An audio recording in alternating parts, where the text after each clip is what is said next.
corresponding, then I can say not on earthly things. What's up, y'all? Hey, y'all, it's Kaya. And Maya. And we're back today bringing you another video. Yes, we have missed y'all so much.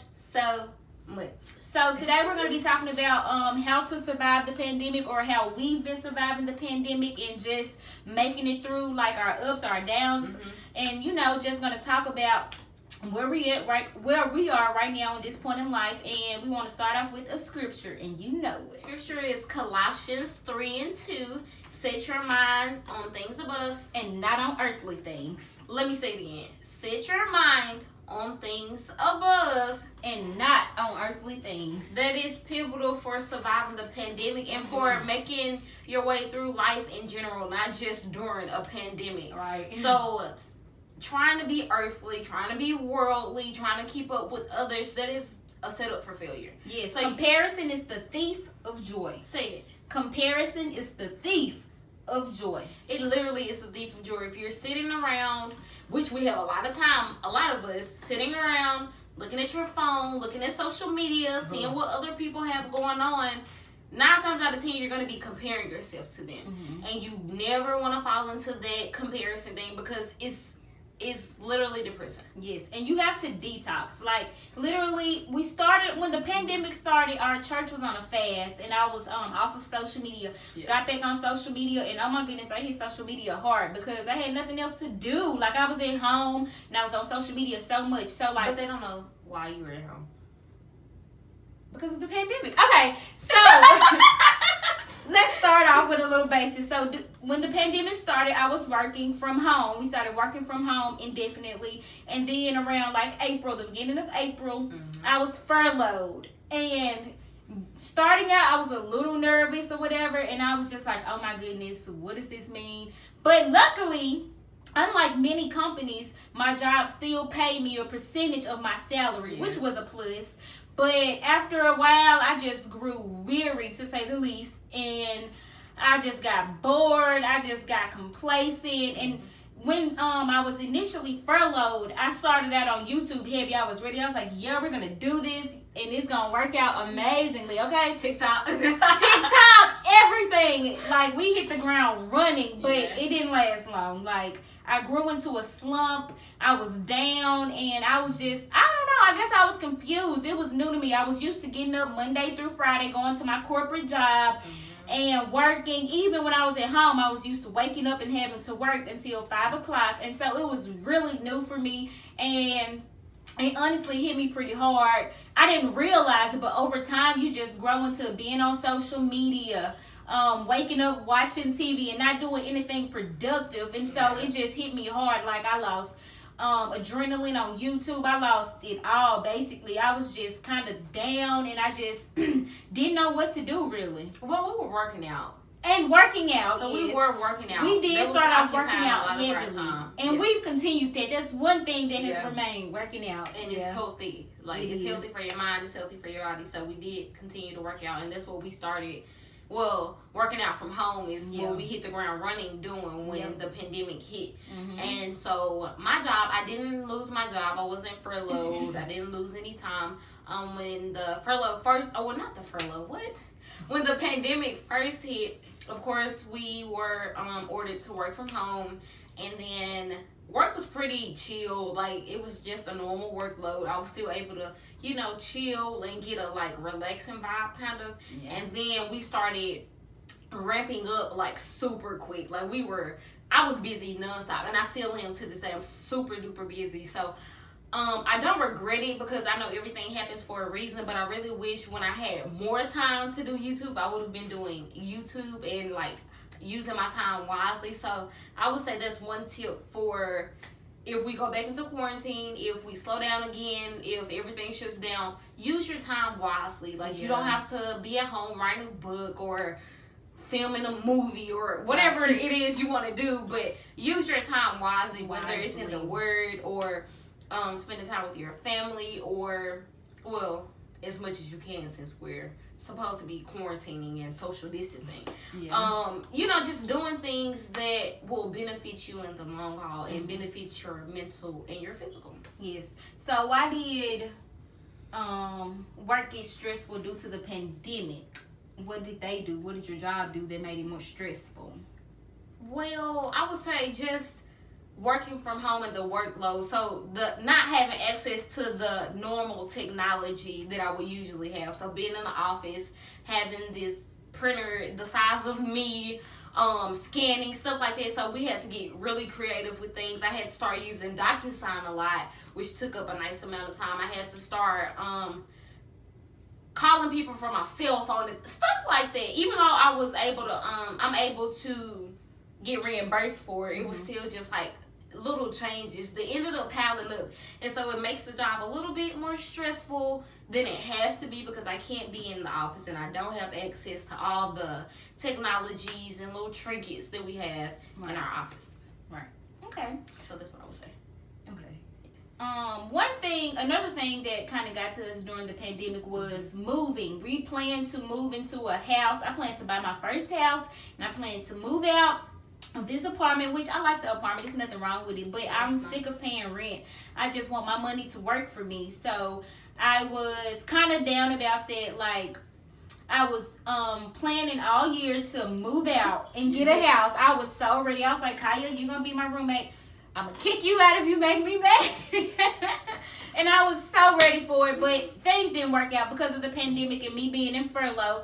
So I had to renew my lease within this apartment. Well, we had to renew our lease in this apartment, and that had me down for a while. Well, not a while. It was like a few days. I was like, really? This sucks. That's when it really kind of hit me like, oh, this is serious. Like, this is serious. So why were you not able to get your dream home? Wasn't able to get my dream home because since my salary was significantly cut, I was not able to provide the monetary proof that I needed to get the house or whatever. My credit is amazing. It's in the 800s, and that wasn't enough. I thought that might have carried me through, but it did not. They want the money, okay? You got to have that proof, okay? And I'm glad that it didn't work out because my job put me into furlough for another 3 months or something, so I'm going to be in furlough for a long time. Okay, it's not. But, yeah, it started off for 3 months, and then it was renewed again. So I was in furlough again. But I'm grateful. I can look at the good of it because they laid off so many people. Well, fired so many people. I don't know how to say it, but so many people were let go. And gratefully, I still have my job, and I'm still getting a percentage of my salary. So that was a plus. So I would say Maya and I together, like being at home so much, it definitely has strengthened our relationship, even though people will look at it and be like, oh, y'all are already so close, y'all are the best of friends, which we are, but it has gotten closer. And honestly, the God time that we have done together and just the talks that we've had, it has been impactful, definitely impactful. And I would say, again, the workouts, us working out together, pushing each other, because sometimes she gotta push me, and I'm like, I don't want to do it. I don't want to go. She has to push me. I'm like, come on, like, we gotta go, sis. Like, I don't want to hear none of that today. We going and we coming back home. And shout out to the Nike Run Club. That has been a fun adventure for us and our family. Like, we've all been really heavy in the Nike Run Club, and even our church. Like, a lot of members of our church are a part of the Nike Run Club, and it's so fun. It's a little competitive, a little healthy competition, you know, and it's been fun. That's been a great plus of the pandemic. Yes. Because we're setting our minds on things above, remember? Things above. And so, with setting your mind on things above, you need to, with working out, know that you are taking care of your temple. Know that it's important. It's not just something you should be like, oh, I'll think about it today, or oh, I'll get to it tomorrow night. No, put your temple at the forefront. Like, make it a priority, because God says take care of your temple. It's glorifying Him. So we need to make sure it's healthy and our minds are healthy and we're doing what we got to do. Yes. So what do you think we need to touch on next? I think the main thing that we should touch on next is just keeping the growth mentality. Focus on the good and not the bad. I know a lot is going on, and you cannot have fear. Do not be fearful. Wear your mask and do what you have to do. Stay in as much as you can, you know. I mean, we've gone out to eat with our mask on. We walk in with the mask on, eat, leave, whatever, and we've been fine. But you want to be careful, but don't be afraid, you know.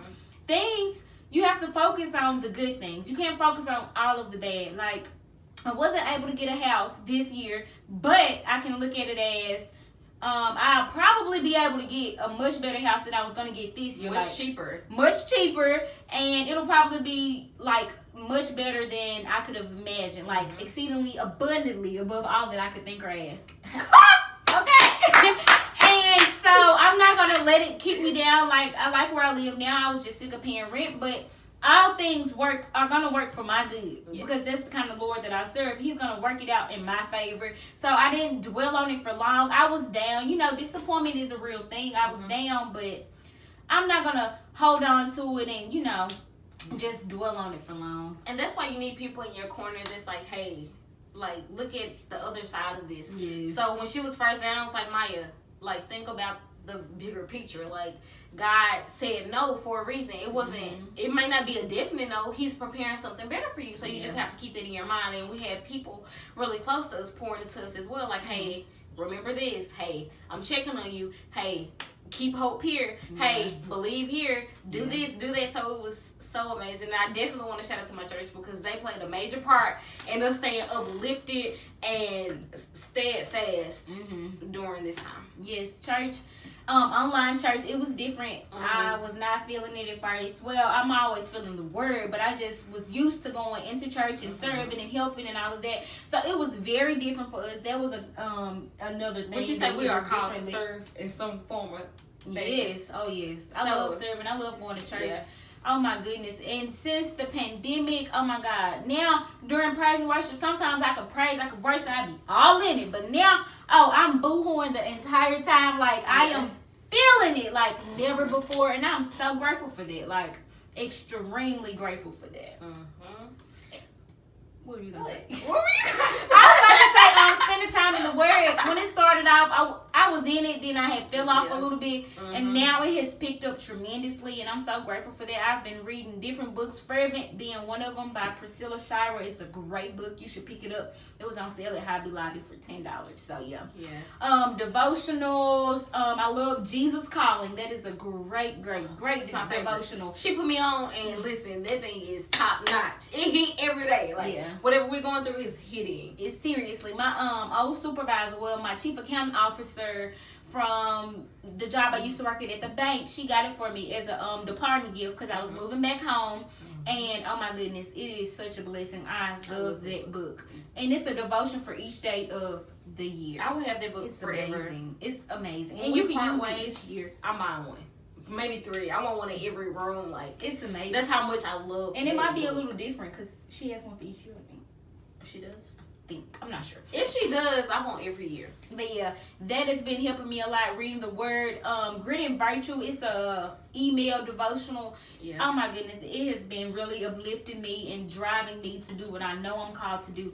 And my pastor, the Grit and Virtue, hopefully we can link it below.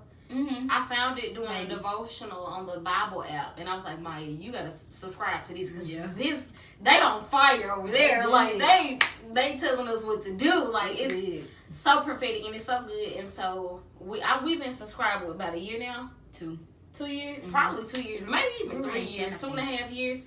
And like, it is so great. The things that they say, the motivation, the word, the scripture, everything that they provide to back up everything that they say is amazing. So we definitely recommend it. Yes, absolutely. Our pastor has been another amazing help through this pandemic.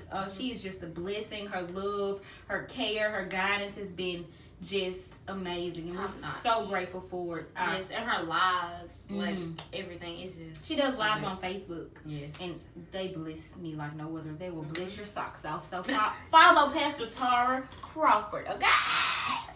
Our family has been. Oh my goodness.